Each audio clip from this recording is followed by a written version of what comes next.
अस्सलाम वालेकुम, नमस्कार, सत श्री अकाल। मैं हूँ शातिक शाह। आप देख रहे हैं शासन भारती न्यूज। आइए एक नज़र कुछ खास खबरों पर। धन्यवाद।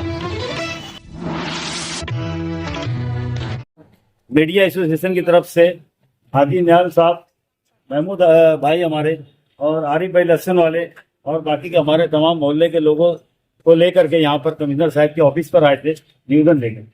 तो हाजी निहाल साहब, क्या निवेदन आप लेकर आए थे? निवेदन ये लेके आई है कि अपनी समन में जो वरिष्ठ अधिकारी है संजय पवार, अभी 12/6/2025 को सहायक आयुक्त के ऑफिस में जो घटना घटी, जब माहिती अधिकार एक व्यक्ति है, उनको इस तरह की भाषा और माँ बहन की गाली दी गई। तो इसके लिए हम आए हैं कि ऐसे अधिकारी को हमेशा के लिए निलंबित करना। अब उस आदमी ने जो भी माहिती अधिकार लगाया था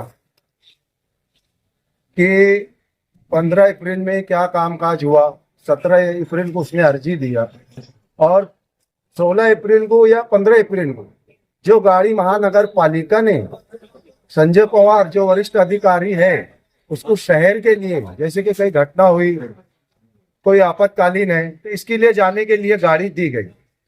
अब वो व्यक्ति उसके बेटे का जो एग्जाम है नंदुरबार में गाड़ी लेता है, वो महानगर पालिका से कोई परमिशन नहीं लिया।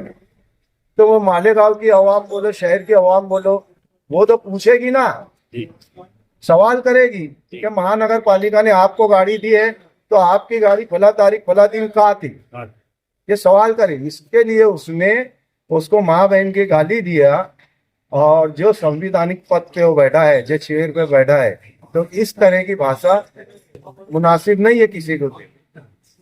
वो व्यक्ति को धमकी दी जाती है कि तेरे ऊपर अल्ट्रासिटी दाखिल कर दूंगा, तेरे ऊपर मैं FIR कर दूंगा, तूने मेरे से पैसा मांगा है, ऐसी धमकी देता है वो व्यक्ति। और हर बार उसका यही है। हमारे वार्ड में, वार्ड नंबर 7 में खुद्दार नगर में आग लगी। आग लगने के बाद गाड़ी 35 मिनट लेट आई। मैंने 4 कॉल किया, कॉल नहीं उठाया, लैंडलाइन पे कॉल किया, 3 रिंग पूरी गई, 4थी रिंग।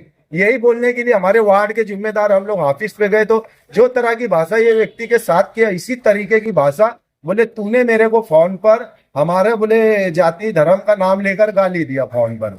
अभी साहब, हम ये जानना चाहेंगे कि ये भ्रष्ट अधिकारी है, कई जगह पर इसका भ्रष्टाचार में नाम आया हुआ है बड़े पैमाने पर, इस पे कार्रवाई क्यों नहीं होती? मैं महमूद साहब से भी जानना चाहूंगा, आपसे भी जानना चाहूंगा, क्योंकि आप लोग सक्रिय है, समाज में आपका एक अपना एक योगदान है, आप एक बड़ी शख्सियत है मालेगांव शहर के लिए। ऐसे आदमी पे SIT की इंक्वायरी क्यों नहीं होना चाहिए?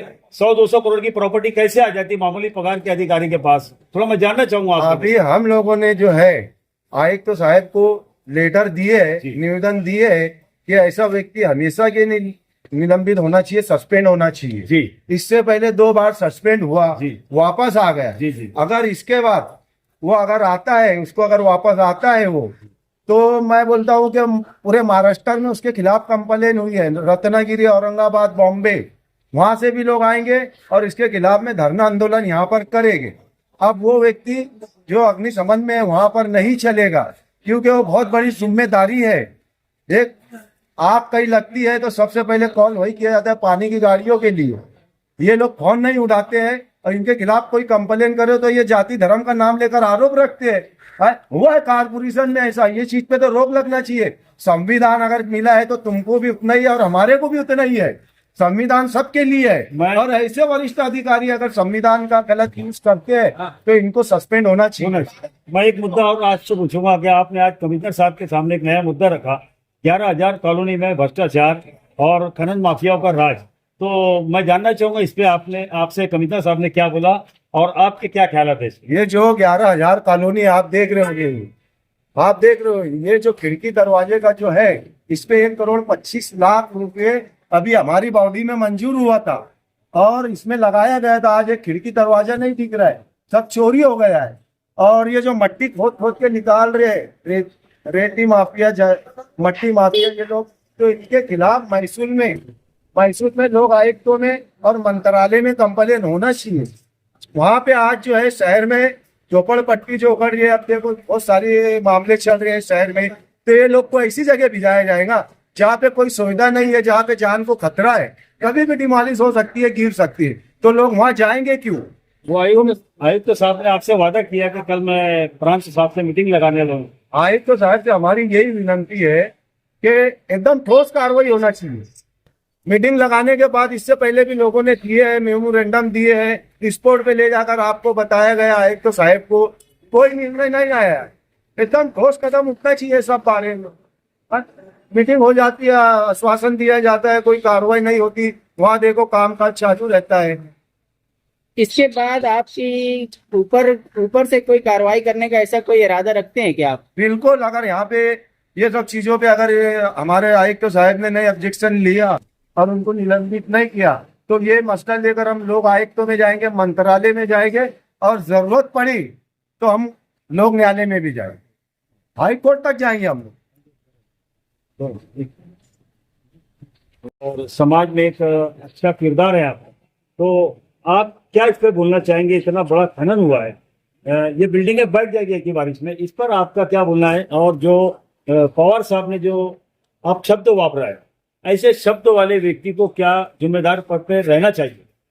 मैं सबसे पहले संजय पवार साहब ने भारतीय अधिकार अधिकार जो बचाव है उसके साथ जो अपशब्द माँ बहन की जो गाली दी, अगर वो मोबाइल लेकर के बाथरूम में नहीं जाता तो जिस तरह संजय पवार साहब फोन करके कुछ लोगों को बुला रहे थे तो उसकी जान को खतरा भी था। मैं इसकी निंदा करता हूँ, इसकी मजम्मत करता हूँ। और संजय पवार साहब ने जो अपने पद की गिरिबा को नहीं रखा है, आयुक्त साहब की कारपोरेशन की जो बदनामी हुई है, आयुक्त साहब ने ऐसे अधिकारी को हमेशा के लिए सस्पेंड करना चाहिए, ताकि फिर कोई किसी समाज का नाम लेकर के समाज को बदनाम ना करे। कोई भी समाज, कोई भी धर्म किसी को अपशब्द करने की या किसी की शान में गुस्ताखी करने का कोई समाज नहीं सिखाता। ये आदमी अपने पद का हमेशा दुरुपयोग करता रहा, चाहे वो कहीं पानी की आग लगने की वजह, पानी की टैंकर लेट पहुंचे उसका मामला हो या किसी सवाल जवाब का मामला हो। आज जिस तरह वो सहायक आयुक्त तो सामान्य प्रशासन जो उस वक्त एक जज की हैसियत रखता है, उनके सामने इस तरीके से बैठे हैं, अगर वीडियो देखी जाए तो शर्म आती है कि सहायक आयुक्त तो सामान्य प्रशासन जो आज जज का रूल निभा रहे थे, वो उनके बाजू में कुर्सी लगाकर बैठने की कोशिश किया, जबकि उन्हें सामने बैठना चाहिए था। उन्हें अपनी गरिमा को ध्यान में नहीं रखते हुए उसको ऐसा एटीट्यूड था कि मैं बहुत बड़ा अधिकारी हूं, लेकिन पद से, संविधान से बढ़कर कोई बड़ा नहीं है, संविधान सबके लिए एक है।